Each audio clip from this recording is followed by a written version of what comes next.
하나님 나라가 임하기 위해서는요, 먼저 이제 오늘 다뤄야 될 내용이 사람 관계에 있어서 이제 문제가 해결돼야 됩니다. 이 사람 관계에 있어서 가장 큰 문제가 뭐냐면 용서에 대한 문제예요. 여러분들이 혹시 아직도 누구를 용서하지 못한 사람이 있습니까? 아직도 미워하는 사람이 있습니까? 뭐 나는 용서했다지만 그건 용서가 아니라 혹시 체념 아닌가요? 용서하기 뭐 그냥 귀찮고 그냥 복잡하니까 잊어버리자. 그건 용서가 아니에요, 여러분들. 용서를 어떻게 하는지 그냥 간단해요. 항상 어떻게 하는지에 대한 답은 다 아실 거예요. 정말 그것으로 용서하지 않으면, 즉 십자가로 용서하지 않으면 진정한 용서가 되지 않습니다. 제가 주보 1번에도 실어놨는데요. 한번 그냥 편안하게 우리 아이스 브레이킹 하기 위해서 한번 좀 포문을 열기 위해서 주보 1번 한번 보실까요? 다 같이 주보 1번 문제 한번 읽어봅시다. 시작. 주기도의 8개 구문 중에 내가 기도하기 가장 힘든 것은 어느 부분입니까? 그리고 그 이유는 무엇입니까? 뭐 하늘에 계신 우리 아버지요. 하나죠? 그리고 뭐예요? 이름이 거룩히 여김을 받으시오며. 그리고 뭐예요? 뜻이 하늘에 준 것처럼 땅에서 이루어지다. 그죠? 이런 식으로 나누면 8개예요. 마지막까지. 주기도 보면 8개로 딱딱딱딱 나눠지는데 그 중에서 가장 힘든 기도가 뭘까? 제가 이렇게 질문을 드린다면 여러분들 뭐예요? 한번 생각해 보셨습니까? 혹시 오늘 다루게 될 용서에 대한 그 기도. 여러분, 주기도로 기도하기가 힘들다는 사람이 있어요. 왜냐? 내가 용서가 안 되는데 용서하라고 하니까 주기도 그냥 무시하는 경우가 많이 있어요. 아직도 여러분들 그 사람이 원망되고 잊혀지지 않는 그런 사람이 있나요? 그러면 그 주기도가 여러분 온전하게 들어줄 수 있을까요? 다시 질문을 드려볼게요. 내가 가장 기도하기 힘든 부분이 어디입니까? 여러분 어디예요?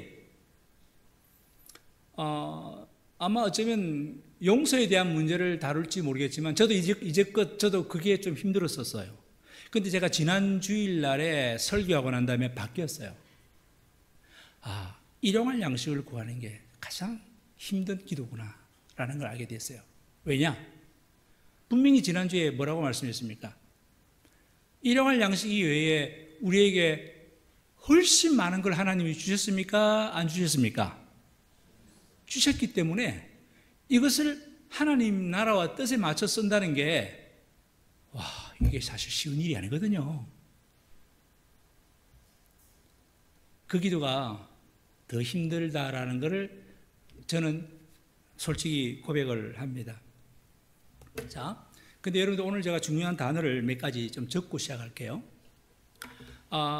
여러분들이 만나는 현실마다에 무슨 사건이든지 어떤 상황이든지 일단 여러분들이 그 사건을 만나면 생각하게 되죠. 자, 근데 생각을 하느냐, 어떤 상황과 현실을 만날 때 해석을 하느냐는 좀 달라요.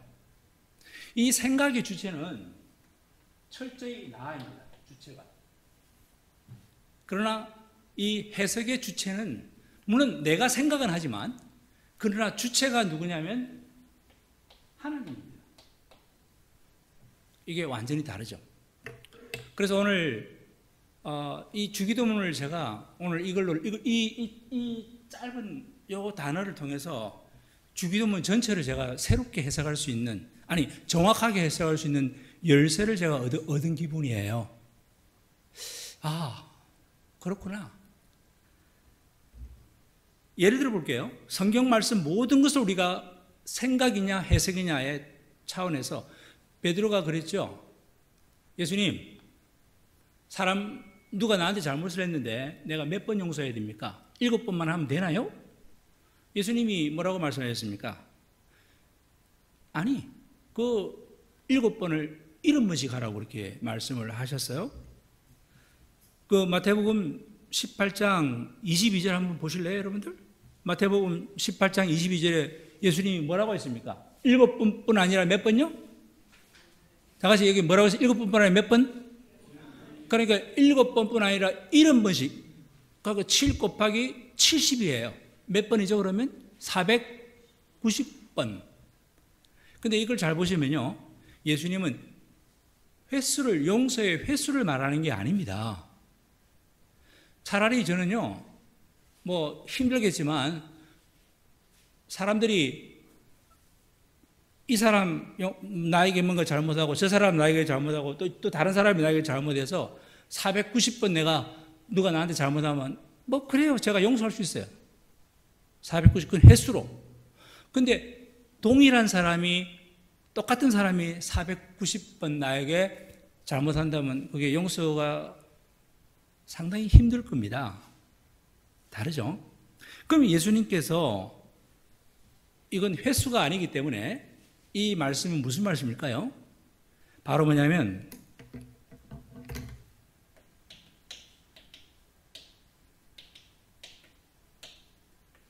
용서적 사람이 되라 이 말입니다.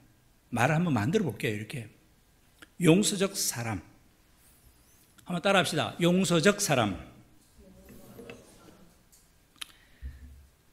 용서적 사람의 특징이 뭐냐면은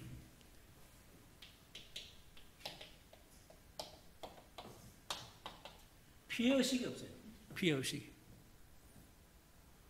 피해의식이 없어야 돼요. 마음의 피해를 느끼지 않아야 된다면 이 말입니다. 그러니까 이건 오해하지 마시기 바랍니다. 피해를 인식하지 못한다라는 말이 아니고 피해를 인식은 해요. 하지만 뭐예요? 내 마음의 피해를 느끼지 않는 거예요.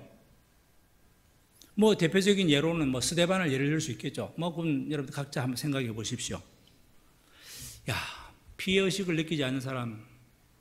이 피해의식이 쌓인다. 여러분이 만약에 피해의식이 자꾸 쌓이는 것은 그건 무슨 뜻이냐면요. 용서가 안 되기 때문에 피해의식이 쌓이는 거예요. 용서가 안 되면 피해의식이 쌓이죠. 여러분, 이런 피해의식을 자꾸 갖게 되면요. 하나님께서 나의 삶의 천수 만수 내다보시는 하나님의 그 하늘의 뜻과 계획이 내 삶에서 이루어지지가 않습니다. 왜냐하면 피해의식에 계속 사로잡혀 있기 때문에. 여러분, 한번 이렇게 생각해 보실래요? 저와 여러분들은 하나님을 믿는 하나님의 자녀예요. 맞죠? 여러분 하나님 믿습니까? 다 같이 대답을 하십시오. 믿습니까? 자, 하나님을 진정 믿는 백성에게 피해의식이 발생한다는 게 말이 되나요? 그 하나님은 어떤 하나님인데요? 독생자 예수 그리스도까지 아끼지 않고 우리를 사랑하셔서 우리를 구원하시기 위해서 정말 우리의 영혼이 손해볼까봐, 즉 뭐예요? 우리가 지옥 갈까봐, 우리 영혼이 여러분 손해볼까봐, 뭐 할까봐? 지옥 갈까봐. 하나님은요, 진짜 우리를 위해서 모든 걸 다 아끼지 않고 독생자까지 주신 이유가 바로 그거예요. 그런 하나님이 나를 사랑하신단 말이죠. 자, 그런 하나님이 나를 사랑하시는 거 맞습니까? 틀립니까? 맞죠? 아니, 그런데 어떻게 나에게 피해가 있을 수 있나요? 아니, 피해 의식이 있을 수 있나요? 물론 피해는 인식을 할 수 있어요. 여러분들, 제 말씀 잘 들어야 됩니다. 피해 의식이란 망상일 뿐이에요. 망상, delusion, 망상일 뿐이에요. 왜 제가 이 말씀 드리냐면은, 주보대요 3번을 제가 했습니다만은, 나를 그토록 사랑하시는 분이 내 삶을 이끌어 가시는데, 내 삶을 이끌어가는 중에 내가 이런 일 저런 일 당할 수 있잖아요. 병들 수도 있고 뭐 사업하다가 망할 수도 있고, 여러분 내 사업이 번창할 수도 있지만 그분은 나를 사랑하시는 분이에요. 나를 사랑하시는 분이 내 삶을 이끌어 가시는 거 정확합니다.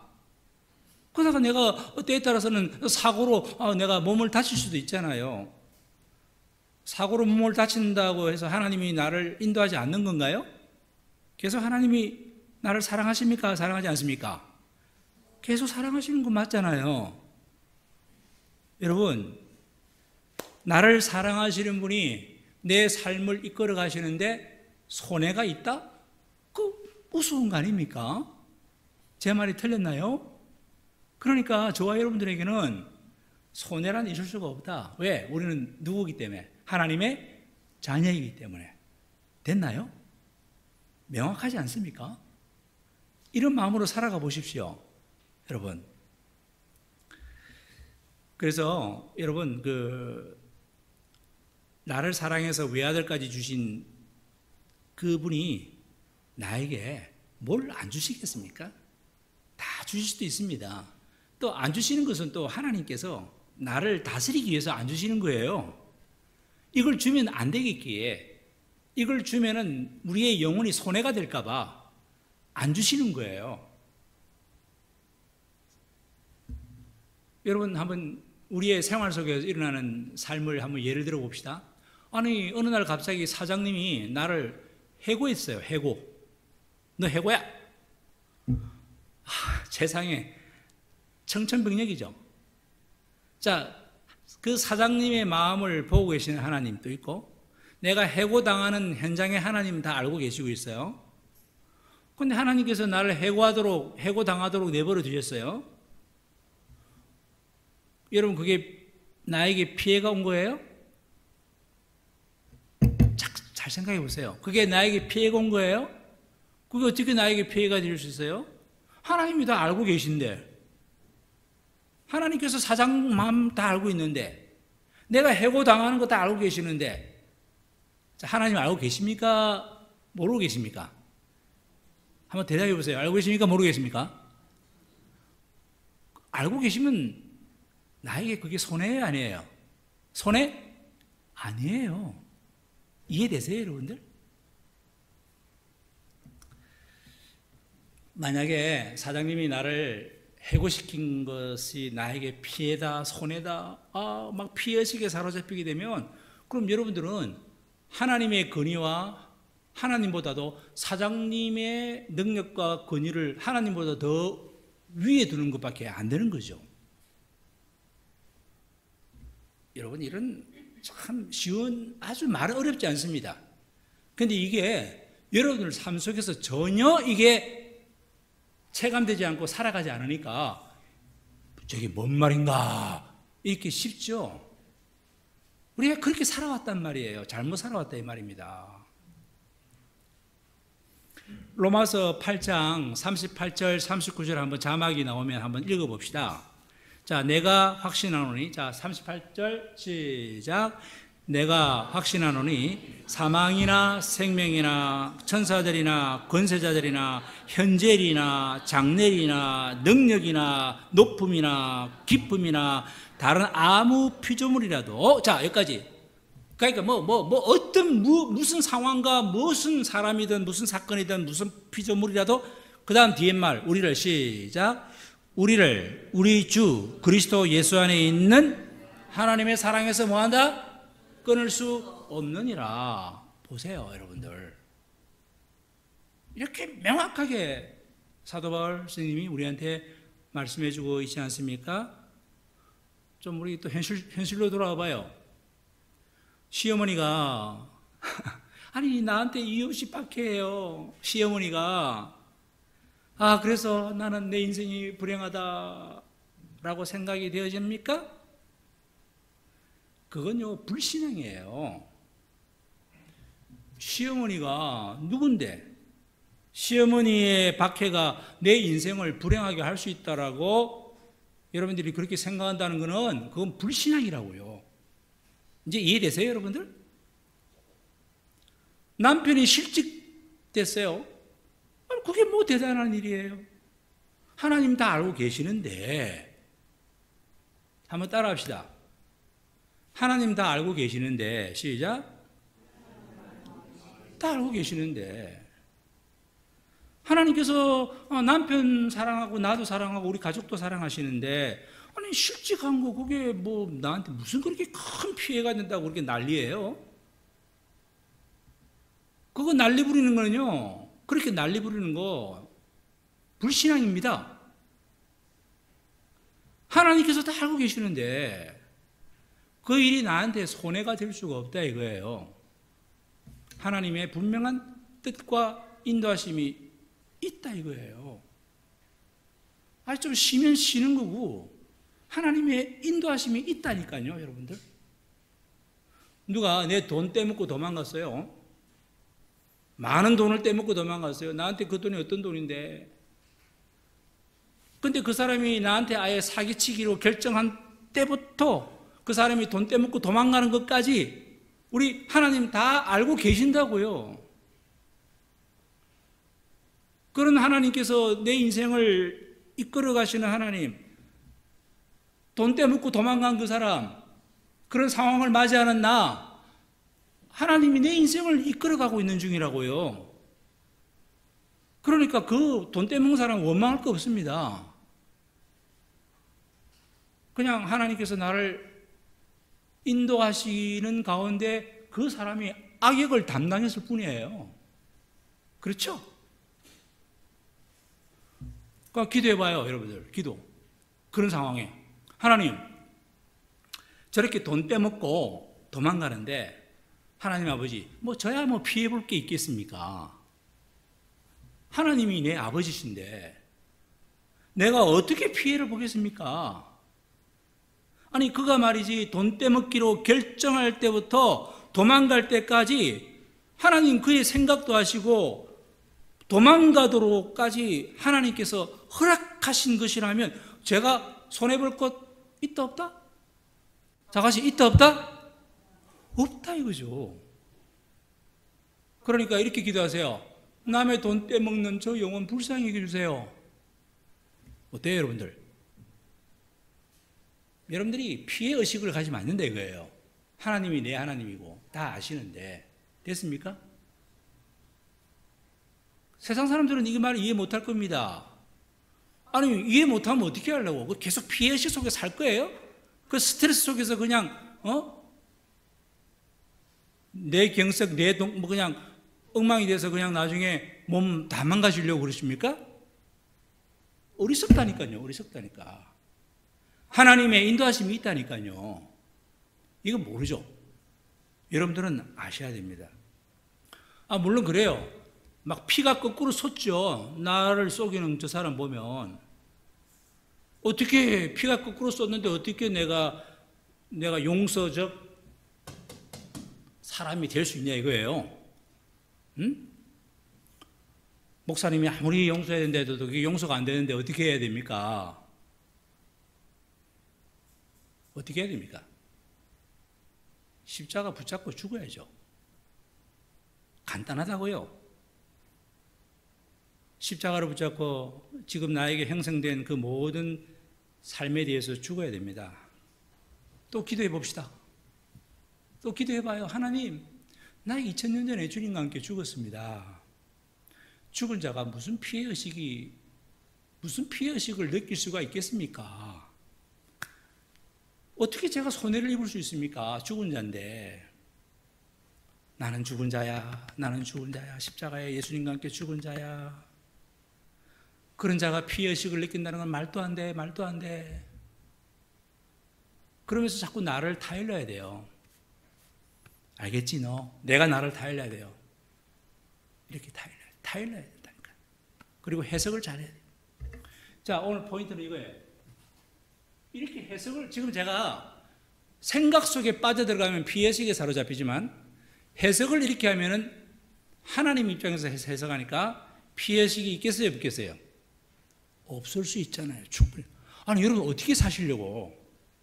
피해의식 속에 사시겠어요? 피해의식을 떨쳐버리고 살고 싶으세요? 생각을 해야 돼요? 해석을 해야 돼요? 다 같이 생각을 해야 됩니까? 해석을 해야 됩니까? 해석해야죠. 왜 이런 일을 하나님께서 나에게 겪게 하셨을까? 저 친구가 왜 저렇게 돈 떼먹고 갔지? 하나님께서 앞으로 어떻게 하시려고 저러시나? 나는 이제는 회사가 완전히 부도가 날 판인데 하나님 나를 어떻게 이끄시려고 이러시지? 자꾸 해석을 하셔야 된다니까요. 그러면요 더 이상 피해 망상이 없어집니다. 우리는 본의 아니게 피해 망상 속에 막 사로잡혀 있어요. 피해 망상 속에. 참 이런 말씀 듣는 여러분들에게 마음에 감동이 오면 참 좋겠어요. 저는.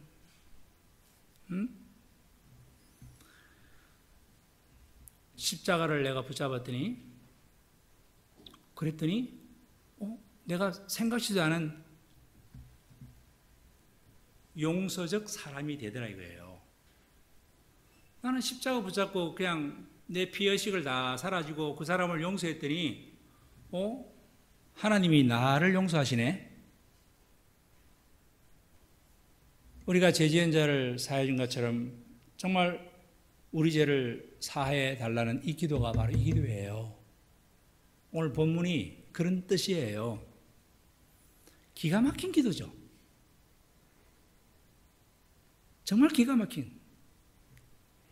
십자가를 붙잡고 용서하려고 하는데 뜻밖의 하나님께서 나의 모든 죄를 용서하시더라. 그리고 하나님 나라가 임하더라. 피의식 속에 사로잡힌 게 아니라 하나님 나라가 임하더라. 우리 성도님들 모든 여러분들의 삶에 하나님 나라가 임하게 되기를 간절히 바랍니다. 정말. 자, 이게 일본 작가인데요. 하코다 타다키라는, 한 번만 듣고 잊어버려도 돼요. 일본 작가. 책 제목이 뭐냐면요. 떨어진 사과를 팔아라. 제목이 재밌죠? 떨어진 사과를 팔아라 라는 제목인데, 미국의 미네소타 유학 시절 중에 난데없는 우박이 막 떨어졌어요. 우박이 엄청 내려오는 말미암아 그 미네소타의 사과 농장이 유명한데 그 사과가 다 떨어져 버렸어. 그러니까 사과 농장 주인들은 마음이 어때요? 절망적일까요? 희망적일까요? 완전 절망에 빠졌죠. 응? 왜냐하면 사과 농장하는 사람들은 본인들의 성공 법칙이 있어요. 그 잘생긴 사과를 수확해서 잘 따서 이렇게 팔아가지고 돈을 버는 게 그들의 그냥 방법이지 않습니까? 근데 우박으로 사과가 다 떨어졌어요. 조지라는 청년이 이제 이 사태를 그냥 받아들입니다. 쉽게 말하면요, 절망에 생각한 게 아니고 이 절망적 상황을 해석을 하기 시작한 거예요. 해석을 해서 얼른 자기가 간판을 내걸었어요. 간판에다 글을 쫙 썼는데 간판 내용이 이런 내용이 한번 들어보세요. 자연의 혜택을 그대로 머금은 사과. 자연의 혜택을 그대로 머금은 사과입니다. 이 사과는 몇십 년 만에 한 번 내린다는 우박을 맞은 천년 제품으로 맛 또한 꿀맛입니다. 사과 표면이 검은 반점이 있는 것은 바로 우박을 맞았다는 증거입니다. 이렇게 간판을 크게 걸었어요. 결과가 사과를 싹 다 팔았다는 거예요. 실제 있었던 일이에요. 여러분, 물론 그 작가는요, 그 뒤에 사람들은 긍정적인 생각을 가져야 된다, 그런 습관을 길러야 된다, 이런 식으로 이야기를 해요. 그 작가는. 그래서 저는 그 뒤에 말은 별로 저에게 와닿지 않았었어요. 그래서 그 책 내용을 그대로 인용할게요. 세상이 말하는 성공입니다. 잘 들으셔야 돼요. 세상이 말하는 성공이란, 이렇게 표현합니다. 자신의 가치관을 기준, 이게 함정입니다.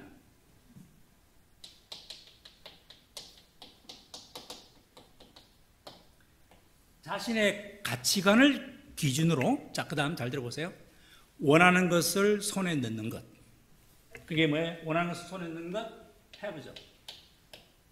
원하는 것을 손에 넣는 것. 하고 싶은 것을 하는 것. do it. 그리고 또한 마지막에 내가 되고 싶은 사람이 되는 것. 이게 be it. 이 세 가지. 이 세 가지 포인트를 이루었을 때 세상 성공이라고 말한다. 세상적 관점이에요. 단 자신의 가치관의 기준으로라는 말이 있어요. 여러분, 뭐 완벽한 정의라고 할 수 있죠. 세상적으로 볼 때는. 이것이 바로 미네소타 사과 농장 주인인 조지 이야기를 통해서 떨어진 사과를 팔아라는 책이 나오게 된 거예요. 그래가지고 자, 여기까지.